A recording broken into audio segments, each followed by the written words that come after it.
Hello बालको, क्या हाल है? बढ़िया।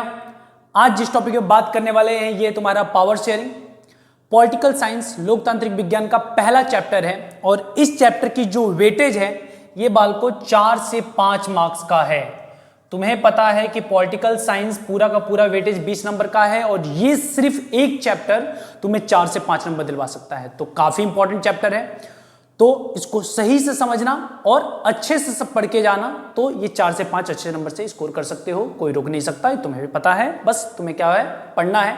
और कौन कौन से टॉपिक पढ़ने हैं, ये टॉपिक्स हैं जिन पे तुम्हें खास ध्यान रखना है। अगर ये टॉपिक्स तुम कवर करके जा रहे हो पूरे नंबर स्कोर करोगे, ठीक है। अब ये टॉपिक्स कौन कौन से हैं पहले ये बात कर लेते हैं। सबसे पहले हम पढ़ेंगे बेल्जियम और श्रीलंका की कहानी के बारे में कि बेल्जियम और श्रीलंका की क्या सिचुएशन थी एक टाइम पे। उसके बाद श्रीलंका में उन्होंने क्या करा, बेल्जियम में उन्होंने क्या किया, अपने जो प्रॉब्लम्स थे उसका कैसे सॉल्यूशन निकाला। फिर आता है कि पावर शेयरिंग जरूरी क्यों है और यह है कि पावर शेयरिंग के अलग अलग कितने रूप्स होते हैं, क्या क्या है, ये पूरे पूरे इस चैप्टर में है। बात समझ आ गई? तो चालू करते हैं इस चैप्टर को। और कहानी जो पावर शेयरिंग है इसकी चालू करने से पहले एक स्टोरी लेके चलेंगे और ये स्टोरी है तुम्हारा बेल्जियम और श्रीलंका की। देखो, बेल्जियम एक यूरोपियन कंट्री है और बेल्जियम की जो सिचुएशन है ये समझ के चलो कि फ्रांस, नीदरलैंड और तुम्हारा जर्मनी इसके चारों तरफ से घिरा हुआ है तुम्हारा कौन, बेल्जियम। इसकी जो पॉपुलेशन है ये मान के चलो कि करीब करीब 1 करोड़ है, ठीक है, अपने हरियाणा से भी कम। और इसकी जो एरिया है ये भी हरियाणा से कम है, तो काफी छोटा कंट्री है। पर इसने कुछ ऐसा करके दिखा दिया, ऐसा कुछ इसने किया जिसके वजह से हम इसको पढ़ रहे हैं, ये समझ के चलो। वहीं श्रीलंका की बात करूंगा तो श्रीलंका तुम्हें पता है कि तमिलनाडु से कुछ दूरी पे ही है, अगर बोट से जाओगे तो आराम से पहुंच जाओगे श्रीलंका, ठीक है। और श्रीलंका एक आइलैंड है जो पानी चारों तरफ से पानी से घिरा हुआ है और वहां की क्या कंडीशन थी कि हमें उसको पढ़ना पड़ा पावर शेयरिंग में, ये भी हम जानेंगे। तो देखो क्या है कि बेल्जियम की जो कहानी है, बेल्जियम में 2 कम्युनिटी के लोग रहते थे या 2 लैंग्वेज के बेसिस पे कहूं एथनिक ग्रुप रहते थे। एक थे डच, दूसरे थे फ्रेंच, डच और फ्रेंच। देखो, डच की जो पॉपुलेशन थी पूरे के पूरे बेल्जियम में वो 59% थी, पूरे के पूरे बेल्जियम में 59% थे डच और 40% थी पॉपुलेशन किसकी, फ्रेंच की। तो 59% तुम्हारे डच थे और 40% मात्र थे फ्रेंच और 1% थे जर्मन। ये जो है लैंग्वेज के बेसिस पे डिवाइड किया है, डच एक भाषा थी, फ्रेंच भाषा थी, ये जर्मन भाषी के लोग थे, एथनिक लोग थे, एथनिक के बेसिस पे डिवाइड किया गया। तो कहानी क्या दिक्कत थी कि अगर डच 59% है तो तुम देखते हो कि जहां भी इंडिया के अलावा तुम किसी भी कंट्री को उठा के देख लो, कोई भी कंट्री, वहां पे क्या प्रॉब्लम होती है कि अगर नॉर्मली कोई पॉपुलेशन जिसकी ज्यादा होती है, चाहे वो लैंग्वेज के बेसिस पे हो चाहे रिलीजन के बेसिस पे, वो माइनॉरिटी को दबाने की कोशिश करते हैं। पर इंडिया में ऐसा कुछ भी नहीं होता। पर बाहर के देशों में देखोगे, चाहे पाकिस्तान देखो चाहे तुम चाइना देखो, तो वो माइनॉरिटीज को दबाते हैं, वो चाहते हैं कि जबरदस्ती करते हैं कि आप जो हम चाहते हैं वो करो, वो दबाने की कोशिश करते हैं। सिंपल सा फंडा है। और यही काम कहां पे चल रहा था, श्रीलंका में भी। श्रीलंका में 2 लैंग्वेज के लोग थे ज्यादा, मोस्टली जो पॉपुलेशन थी वो 2 लैंग्वेज की थी। एक थे तुम्हारे, एक तमिल थे और एक थे सिंगली। जो तमिल के लोग थे वो भी 2 टाइप के थे। पहले थे तो लोकल तमिल्स जो श्रीलंका के थे, श्रीलंकन तमिल्स कहा जाता था, और दूसरे थे भारतीय मूल के जो अंग्रेजों के टाइम पे वहां गए थे और वहीं पर बस गए थे, वो भारतीय पॉपुलेशन थी। तो 74% सिंगली थे और 18% जो तुम्हारे थे वो क्या थे, तमिल। और ये 18% में तमिल में से 13% वहां के थे और 5% इंडिया वाले थे। अब दोनों में कंडीशन क्या थी, दोनों में आप देख रहे हो कि एक जगह मेजॉरिटी है 59% डच, दूसरी जगह सिंगली 74%। तो दोनों में सिचुएशन ये प्रॉब्लम हो सकती थी कि एक ग्रुप दूसरे ग्रुप को दबाए। दोनों में बात बराबर है कि एक ग्रुप दूसरे ग्रुप को दबाए, क्योंकि कॉमन सा है कि उस समय डेमोक्रेटिक कंट्री नहीं थी दोनों के दोनों। तो अगर ऐसा होगा कि डेमोक्रेटिक कंट्री नहीं है तो एक ग्रुप दूसरे को दबाने की कोशिश करेगी और वहां पे भी ये सिचुएशन बन सकता था। पर दोनों कंट्री ने अलग अलग रास्ता अपनाया जिसके वजह से दोनों का जो फ्यूचर, आने वाला जो फ्यूचर था उसका पूरी तरह से बदल गया। बात करते हैं श्रीलंका ने क्या किया। श्रीलंका ने एक अलग अप्रोच किया। श्रीलंकन जो सिंगली थे उन्होंने क्या कहा कि भैया हम पॉपुलेशन में ज्यादा है तो उन्होंने सरकार बनाई और सरकार बनाते ही इन्होंने अपनी मर्जी चलानी चालू करी। हमारा देश आजाद हुआ था 1947 में और श्रीलंका आजाद हुआ 1948 में। 1948 से बीच में 1956 तक आते 1956 तक आते आते श्रीलंका ने अपने कॉन्स्टिट्यूशन में कुछ बदलाव किए। और ये बदलाव क्या किया उन्होंने अपने आप को, यानी जो उनकी कम्युनिटी जो भाषा बोलते थे उनको ज्यादा प्रायोरिटी देने लगे हर चीज में, चाहे वो एजुकेशन में था चाहे वो जॉब में था। और अपनी लैंग्वेज को बना दिया उन्होंने मैंडेटरी कि यही आपकी लैंग्वेज होगी, ऑफिशियल लैंग्वेज होगी। अब क्या होता है कि जब तुम किसी भी माइनॉरिटी को, चाहे किसी भी ग्रुप का हो, अगर उसको तुम दबाने की कोशिश करोगे तो एक समय तक वो दबेंगे, फिर वो रेजिस्ट करेंगे, वो उल्टा पलटवार करेंगे। और वही हुआ तमिल का। बहुत एक प्यारी मूवी है मद्रास कैफे, जॉन अब्राहम की है। उसमें तुम देखोगे थोड़ी सिचुएशन बताया गया है इसको लेके और काफी अच्छे से एक्सप्लेन किया गया है, तो देखोगे, अगर देखना होगा तो देखना, ट्राई करना। तो वहां पे क्या हुआ कि तमिल वालों ने रजिस्ट किया कि जी नहीं, ऐसा कुछ नहीं चलेगा। और 1980 तक आते आते 1980 तक आते आते उन्होंने अपोज चालू कर दिया। उन्होंने अलग अलग कम्युनिटी बनाई। भाई क्यों बनाई? क्योंकि वो चाहते थे कि यार हमें भी कुछ राइट्स दो, यार तुम एजुकेशन में तुम अपने चला रहे हो, तुम जॉब में अपने आप को प्रेफरेंस दे रहे हो, यहां तक कि उन्होंने जो तुम्हारे जॉब थे, यहां तक वोटिंग में भी उन्होंने अपने आप को सुपीरियर घोषित करने लगा कि हमारी वोट की जो वैल्यू होगी वो ज्यादा होगी। अब ये काफी प्रॉब्लम क्रिएट कर रहा था किसके लिए? तमिल के लिए। अब तमिल वाले परेशान कि भैया ऐसे तो चलेगा नहीं, कुछ तो करना पड़ेगा। तो तमिल वालों ने क्या सॉल्यूशन निकाला कि ये अपना अपना ग्रुप बनाने लगे, अपनी पार्टियां लगाने लगे और इन्होंने रिवॉल्ट करना चालू किया। इन्होंने अलग अलग जगह पे बताना चालू किया कि नहीं जी हमें अपना हक चाहिए। और धीरे धीरे इन्होंने पूरी कहानी पलटी। क्या कहानी पलटी कि जब श्रीलंका का तुम मैप देखोगे, अगर कुछ ऐसा श्रीलंका है तो ये नॉर्थन पार्ट है और ये तुम्हारा ईस्टर्न पार्ट है, ये वाला पोर्शन। तो नॉर्दर्न और ईस्टर्न पार्ट में यहां पूरे के पूरे तमिल थे और यहां सिंगली थे 74% और यहां तमिल थे। तो तमिल वालों ने क्या कहा कि जी हमें नॉर्थ और ईस्ट पार्ट का एक अलग सरकार बना दो, एक अलग घोषित कर दो कि हम यहां अलग रहेंगे और ये तमिल गवर्नमेंट कहलाएगी, तमिल स्टेट कहलाएगी, यहां पे हमारा राज होगा और हम यहां पे अपना लैंग्वेज जो है तमिल उसको रखेंगे, हमें अलग करो। अब भाई देखो, कोई भी देश को अगर टुकड़े की बात करोगे तो प्रॉब्लम होगी। 1948 में भाई आजाद हुआ है देश। अब आजाद होने के बाद तुम टुकड़े की बात कर रहे हो तो इसके बीच में दोनों जो लैंग्वेज थी, लैंग्वेज को बोलने वाले लोग थे, उनके बीच में कॉन्फ्लिक्ट चालू हो गया। कॉन्फ्लिक्ट मतलब लड़ाई चालू हो गई और एक सिविल वॉर, गृह युद्ध वाला सिचुएशन हो गई और ये काफी समय तक चला, जिसके चक्कर में बहुत बुरी हालत हो गई श्रीलंका की। और ये गृह युद्ध खत्म हुआ 2009 में और श्रीलंका की बैंड बज गई थी इस पूरे के पूरे टाइम पीरियड में। लगभग 1980 के से लेके तुम 2009 की बात करो, लगभग 29 सालों में श्रीलंका की धज्जियां उड़ गई इस सिविल वॉर के चक्कर में। सोचो कितना नुकसान हुआ होगा सिर्फ एक जीत के वजह से, क्योंकि सिंगली क्या थे 74% थे, ये चाहते थे कि हमारी बात सुनी जाए। बेल्जियम समझदार हमारी तरह, बेल्जियम ने क्या कहा कि ठीक है भाई डच तुम लोग 59% हो, 40% फ्रेंच वाले हैं, बढ़िया है। हम क्या करेंगे, हम दोनों मिलकर एक सरकार बनाएंगे, दोनों की जो गवर्नमेंट होगी। कितनी अच्छी तरह से इन्होंने अप्रोच रखा था, देखो काफी कॉम्प्लिकेटेड थी इनकी सरकार। मतलब पूरे विश्व में अगर बात करें तो कोई भी देश इनकी तरह नहीं बना पाया था सरकार जैसे इन्होंने बनाया था, जैसे इन्होंने गवर्नमेंट फॉर्म किया था, डेमोक्रेसी जो ये अपने लिए लेके आए थे सिस्टम, वो काफी डिफरेंट था। नॉर्मल डेमोक्रेटिक कंट्री में आपको ऐसे देखने को नहीं मिलेगा। पर बात उससे क्या फर्क पड़ता है, मतलब पापा के बेल्ट से अगर आपकी पढ़ाई इंप्रूव हो रही है तो बेल्ट अच्छे हैं, लात अच्छा है, ठीक है, फैक्ट है भाई, पढ़ना जरूरी है। अब तुम कैसे पढ़ रहे हो वो अलग बात है। तो बेल्जियम की भी कहानी यही है कि भले ही तरीका अलग था, उससे क्या मतलब है, उनको आउटपुट मिला, शांति बनी रही पूरे बेल्जियम में।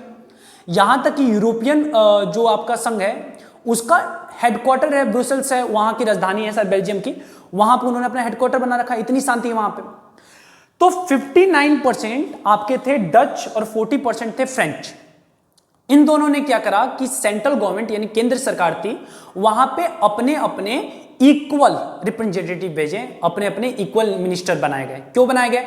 अगर सोचो डच के ज्यादा हुए और फ्रेंच के कम हुए तो प्रॉब्लम क्या हो सकती थी कि डच वाले अपनी बात मनवा लेंगे और बाद में प्रॉब्लम क्रिएट कर सकते हैं। मान लो कोई लॉ में बदला गया है, जैसे 1956 में श्रीलंका में बदलाव आया था जिसकी वजह से प्रॉब्लम हुई थी, तो बेल्जियम वालों ने कहा ऐसा होगा ही नहीं, बराबर बराबर रखो। सिंपल सा कहानी है कि बराबर बराबर रखोगे तो कोई दिक्कत ही नहीं होगी। इन्होंने दो तीन और फैक्ट चीजें चेंज करी। जो ब्रुसेल्स थी राजधानी, भले ही यहां डच ज्यादा है 59%, पर ब्रुसेल्स में 80% थे फ्रेंच, उल्टी कहानी थी, और 20% डच थे। तो इन्होंने अलग सॉल्यूशन निकाला कि यहां पे भी प्रॉब्लम है, तो यहां पे क्या करोगे, यहां पे भी अलग सरकार बनेगी। और जैसे डच ज्यादा थे फिर भी उन्होंने इक्वल अपॉर्चुनिटी दी कि आप भी अलग इक्वल मिनिस्टर रखो, हम भी इक्वल मिनिस्टर रखें। ब्रुसेल्स में जो एक टाइप की अलग सरकार बनी, वहां पे भी यही करा गया कि जर्मन कह रहा हूं, फ्रेंच और डच दोनों ने अपना इक्वल रिप्रेजेंटेटिव भेजा, जिसकी वजह से दोनों के बीच में लड़ाई नहीं हुई कि हाँ जी आपने आगे कॉम्प्रोमाइज किया था पूरे देश में, ब्रुसेल जो राजधानी है वहां पे हम कर ले रहे हैं, दोनों खुश।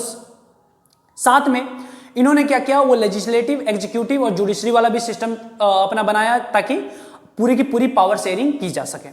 साथ में इन्होंने कुछ कम्युनिटी गवर्नमेंट भी बनाया। ये बेसिकली क्या करते, ये सरकार जो थी ये फोकस कर रही थी कल्चर, लैंग्वेज होंगे इस पे कि अलग अलग, मतलब फ्रेंच वालों के लिए अलग कम्युनिटी गवर्नमेंट थी, डच वालों के लिए अलग थी, तो ये फोकस कर रही थी कि कल्चर और लैंग्वेज बरकरार रहे, मैनेज रहे, चाहे वो जर्मन के हो, चाहे फ्रेंच के हो, चाहे डच के हो।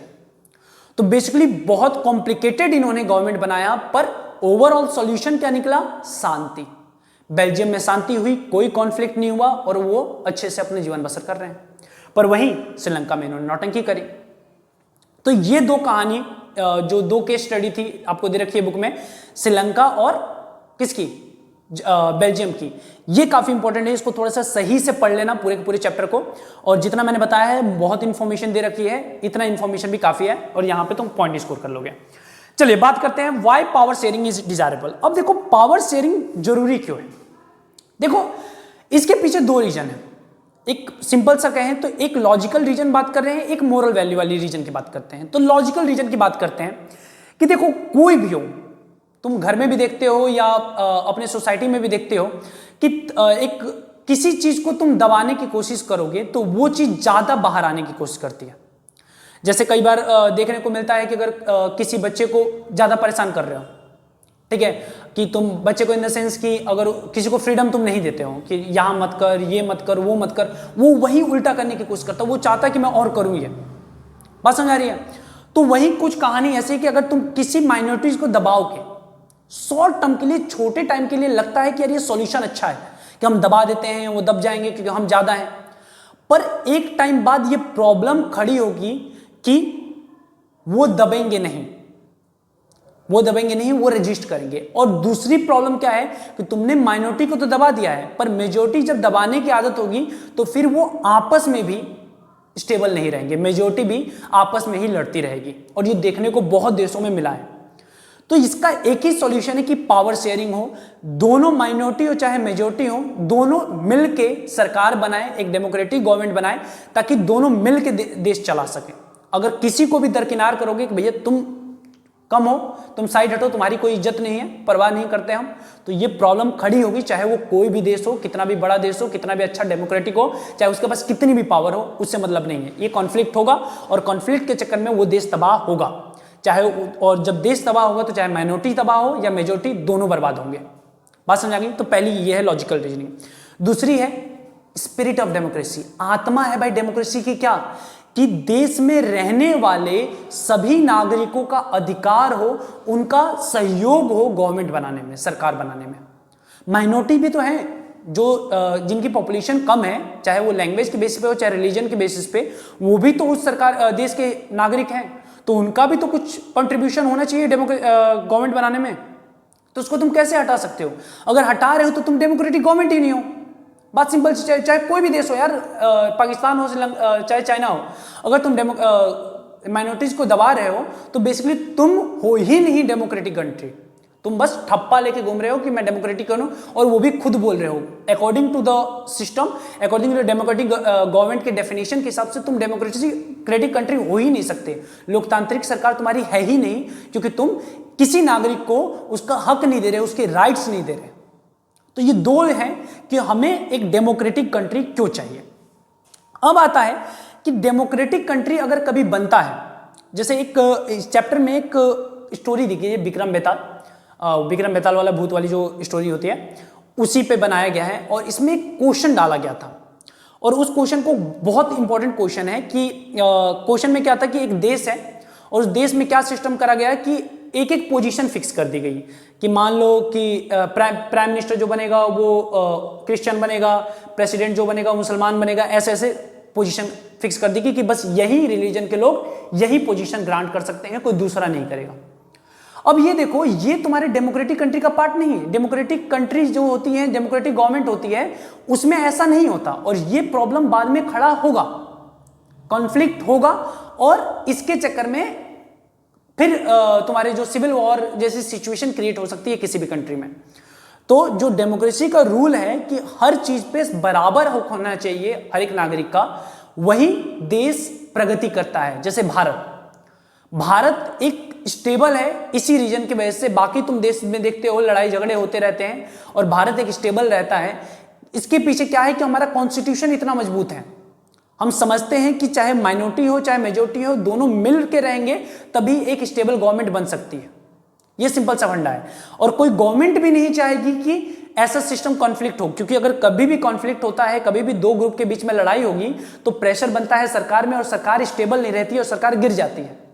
और कोई भी सरकार नहीं चाहेगा कि स्टेबल ना बने सरकार, वो चाहती है कि चलता रहे गवर्नमेंट, सिंपल सी बात है।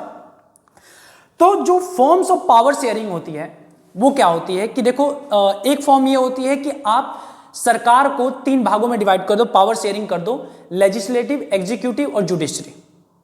बेसिकली क्या होता है, ये हॉरिजॉन्टली डिवाइड होता है, मतलब कोई बड़ा नहीं है कोई छोटा नहीं है, तीनों बात बराबर है और तीनों एक दूसरे को कंट्रोल करते हैं, एक दूसरे पे कमांड करते हैं और तीनों मिलके किसी देश को चलाते हैं। एग्जीक्यूटिव निर्णय लेते हैं, जुडिशरी उस पर कंट्रोल करती है कि कुछ गलत उलत नहीं हो रहा है, तो मतलब हिंदी में कहें तो न्यायपालिका, विधायिका और कार्यपालिका, ये 3 है। तो ये 3 बहुत इंपॉर्टेंट ऑर्गन होते हैं, अंग होते हैं सरकार के, और ये तीनों अंग मिलके, ये तीनों ऑर्गन मिलके देश को चलाते हैं, सरकार को चलाते हैं। तो एक तरीका ये है कि आप लेजिस्लेटिव, एग्जीक्यूटिव और जुडिशरी को बनाओ किसी देश में। दूसरा है कि जब फॉर्म अलग बात करेंगे हम किसकी, पावर शेयरिंग के अलग रूप की, यानी सत्ता की साझेदारी का एक और रूप, वो रूप क्या हो सकता है कि किसी देश में अलग अलग लेवल पे सरकारें बने। जैसे हम देखते हैं कि यार एक सेंट्रल गवर्नमेंट होती है, केंद्र सरकार होती है, फिर एक स्टेट गवर्नमेंट होती है और उसके नीचे भी होते हैं कुछ, जैसे वो तुम्हारे पंचायत। तो ये भी काफी इंपॉर्टेंट है। क्यों इंपॉर्टेंट है और ये होना क्यों चाहिए पावर शेयरिंग, मतलब किसी को सेंट्रल गवर्नमेंट अलग है, स्टेट गवर्नमेंट अलग है, पंचायत अलग है, ये क्यों इंपॉर्टेंट है? सिंपल से ये समझो कि तुम्हारे घर में 5 मेंबर हैं और पापा मान लो हेड है घर के, मतलब जो भी फाइनेंसिंग होती है वो पापा देख रहे हैं मान लो। तो अगर तुम्हें कोई प्रॉब्लम होती है या कोई भी चीज होती है, तुम पापा या मम्मी के पास जा रहे हो और उनसे सॉल्यूशन ले रहे हो, तो वो इजीली तुम्हारे इस प्रॉब्लम को सुन ले रहे हैं और बता दे रहे हैं, क्योंकि उनके पास सिर्फ 4 लोग सुनने को।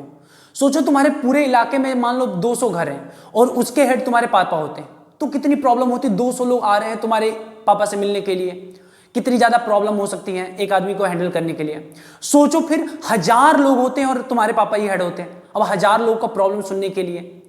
तो वैसे ही एक छोटे छोटे लेवल पे जब जाओगे तो छोटे छोटे लेवल पे पंचायत एक अपने विलेज का प्रॉब्लम देख सकती है और उसको अच्छे से सॉल्व कर सकती है। उससे बड़ा लेवल का होगा तो फिर स्टेट लेवल देखेगी, उससे बड़ा लेवल का होगा तो सेंट्रल गवर्नमेंट देखेगी।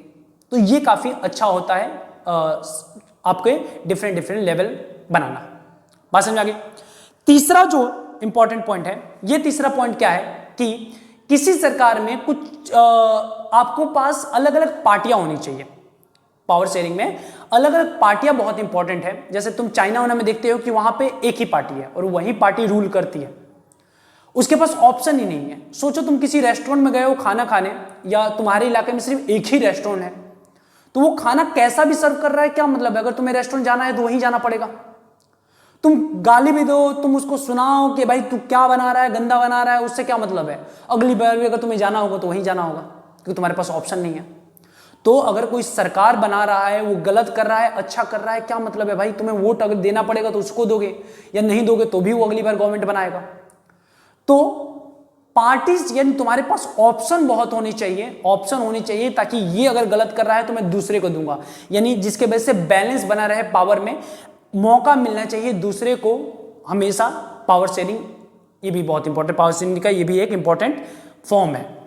दूसरी होता है कि पावर शेयरिंग में जब बात करते हैं तो कुछ प्रेशर ग्रुप होते हैं। प्रेशर ग्रुप दबाव बनाते हैं ताकि सरकार सही निर्णय ले और जल्दी निर्णय ले, ये कुछ प्रेशर ग्रुप होते हैं। कोई भी कम्युनिटी अपनी बनाती है, चाहे वो बिजनेसमैन का बना सकते हैं या कोई टीचर भी अपना बना सकता है, अपने पक्ष रखने के लिए वो दबाव बनाते हैं। तो ये भी काफी इंपॉर्टेंट रूप है, फॉर्म है गवर्नमेंट का। बात समझ आ गई? तो ये बेसिक चीजें हैं पूरे के पूरे इस चैप्टर से, ठीक है। आई होप तुम्हें समझ में आ गया होगा कि पावर शेयरिंग क्यों जरूरी है किसी भी देश के लिए। अगर पावर शेयरिंग नहीं होगा तो कॉन्फ्लिक्ट होने के चांसेस बहुत ज्यादा होते हैं और जिसकी वजह से प्रॉब्लम क्रिएट हो सकती है। तो ये पूरा का पूरा तुम्हारा चैप्टर था। आई होप तुम्हें समझ में आ गया होगा। अगर कोई डाउट हो, कोई प्रॉब्लम हो तो कमेंट सेक्शन में लिख दीजिएगा महाराज, हम सॉल्यूशन निकालने की कोशिश करेंगे, ठीक है। ऑल द बेस्ट, अच्छे से पढ़ाई करो। तब तक के लिए टेक केयर, सबा खैर, बाय बाय।